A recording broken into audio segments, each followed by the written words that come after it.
जाममा परियो दमौलीको जाममा परियो पुकुको स्कुल आयो मेरो सब्सक्राइबरहरू कता हो साउनी ससुराली जाने हो चोचेको मासु खाने हो सालीसँग गिजी गिजी सेल्फी हान्ने हो Your mind was calling, girl, let me provide your need. Freaky girl under the sheets. With your love when things start slowing down, I know you got me, baby.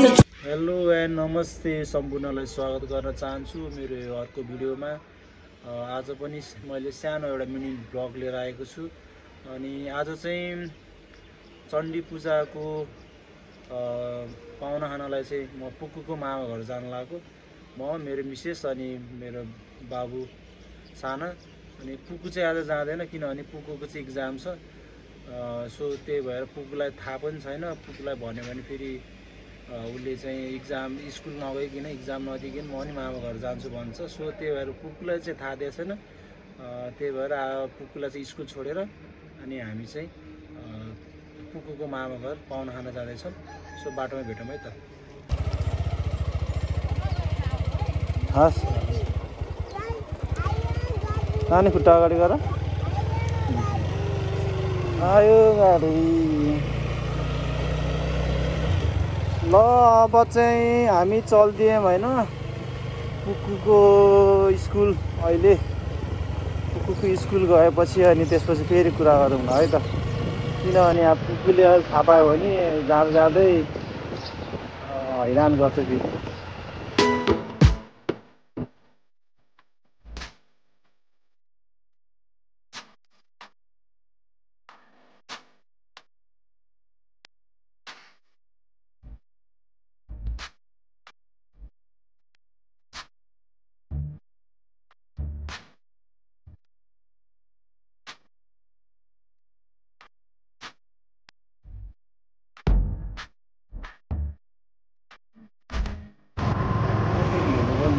जान पऱ्यो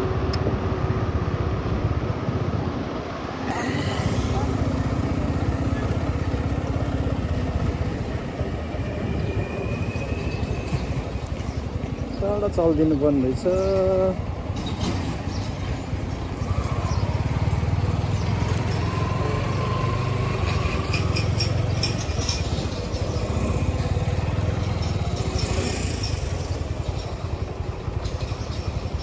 जाममा परियो दमौलीको जाममा परियो।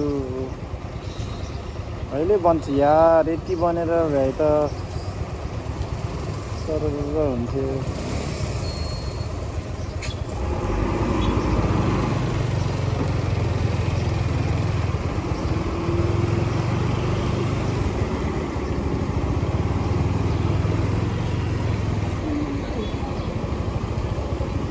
होइन बिचमा 4 लेन छेउछेउमा एक लेन गरेर 6 लेन हो क्या।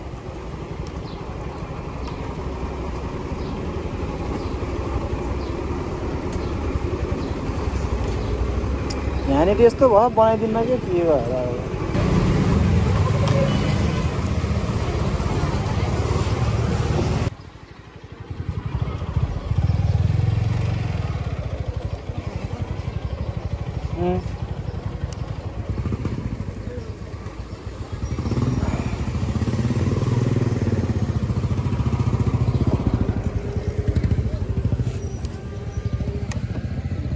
पुकुको स्कुल आयो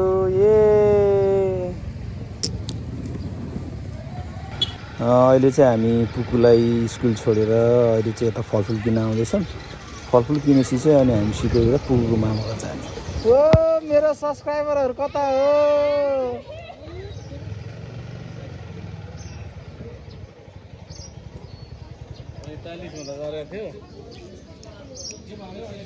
खै कता गयो साउनी। अब फलफुल किन्यो अब लाग्यो है त ससुरालीतिर। बाटो आज चिप्लो छ होला। अब दिन पनि यस्तै छ। भोल्टार चोकदेखि चाबाहाटसम्म बनिसकेपछि त दामी हुन्छ यता। ढिलो धुलो खानु पर्दैन। ससुराली जाने हो, चोचेको मासु खाने हो, सालीसँग गिजी गिजी सेल्फी हान्ने हो। म चाहिँ चोचेको मासु खान्दै फेरि यसो गीतमा मिसाइदिए मात्रै। अब धुलो चाहिँ खाने भयो, चोचेको मासु चाहिँ त्यस्तै हो, धुलो चाहिँ खाने भयो। गाडी कुदायो धुलो सरार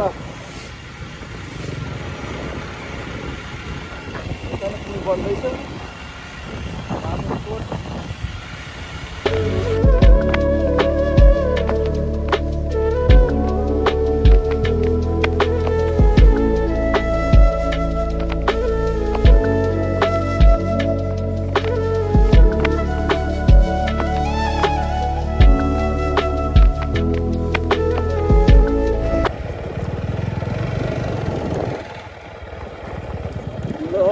ससुराली आइयो है, पुगुको महानगर आइयो।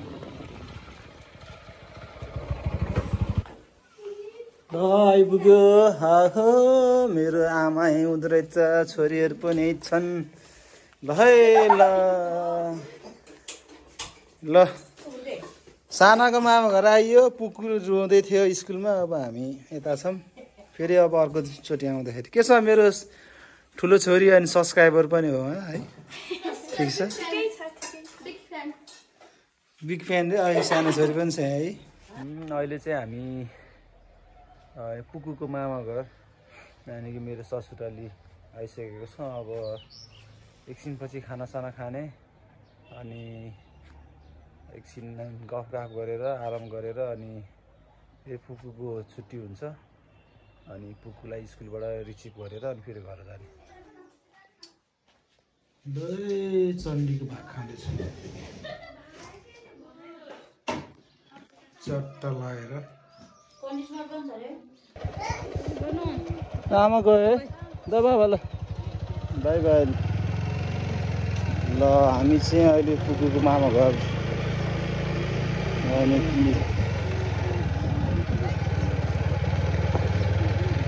चाहिँ अहिले पुगुको मामा घरबाट गएर मामा ल माइजू निस्किसकेछौँ। अब हामी पुगुको स्कुल गएर पुगुलाई रिसिभ गरेर अनि घर जान्छौँ है। त्यही हो, अब पाहुना खाएर आयो। अब चाहिँ मिस भयो, इक्जामले गरेर हो, नत्र ऊ पनि आउँथ्यो। ठिक छ, नेक्स्ट भिडियोमा पुगुलाई फेरि ल्याउनेछु। अहिले चाहिँ हामी अब सरल जाउँ है त।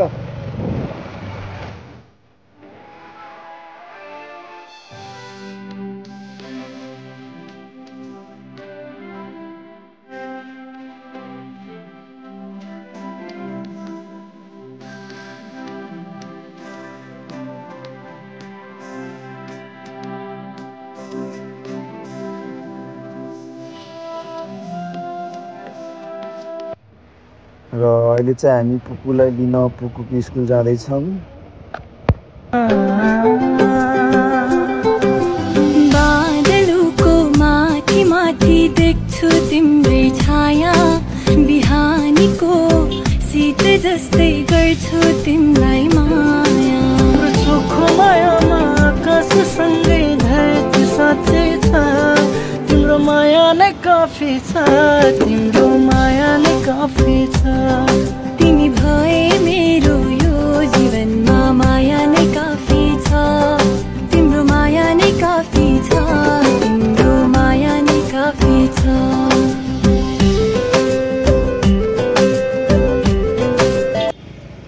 अहिले हामी पुगुको स्कुल आइसकेको छौँ। अब पुगुलाई एकछिन वेट गरेर अनि पुगुलाई लिएर अनि घर जाँदैछौँ है त। यहाँ छोरी किन ए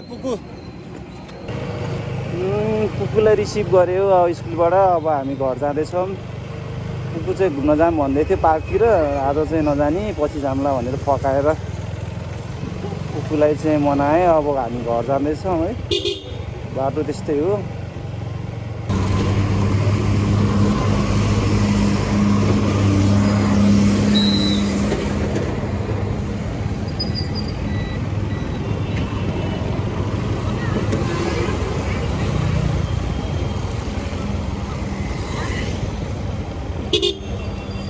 पनि त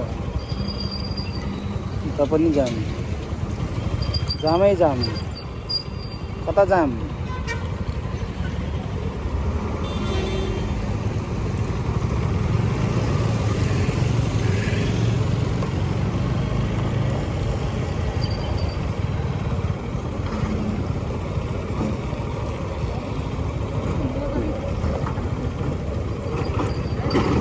जहाँ बनाउनु पर्ने त्यही ढिलो बनाउँछ बाटो नि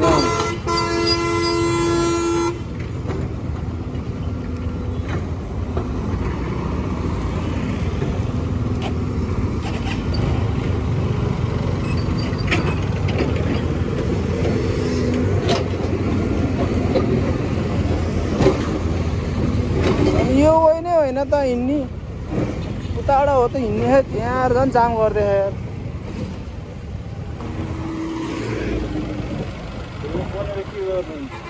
जस्तो पहिला त्यस्तै सरेर जाने भन्ने मात्रै हो जस्तो पहिला धुलो उठ्थ्यो त्यस्तै धुलो उठ्छ अहिले काम छैन यो मेन चोकमा बल्ल लास्टमै काम गर्न लास्टमा भनेर यति हुन्छ त्यहाँ यति प्याक हुन्छ कसलाई के भन्नु सबै स्टेसन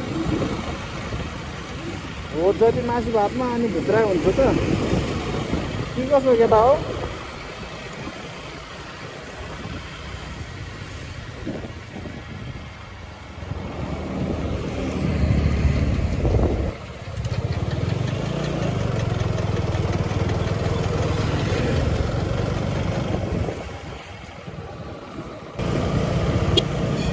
र अब कुकुरको भामा घर गएर पाहुना खाएर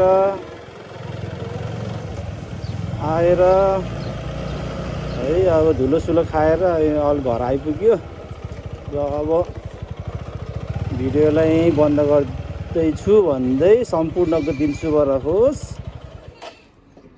जय जय जय शिव शङ्कर भोला आजको भिडियो यति नै आशा छ यहाँहरू सम्पूर्णलाई भिडियो राम्रो लाग्यो होला च्यानललाई सब्सक्राइब अनि लाइक अनि कमेन्ट गरिदिनु होला के कस्तो विचारहरू चाहनुहुन्छ भनिदिनु होला यति भन्दै हजुरहरूको दिन शुभ रहोस्।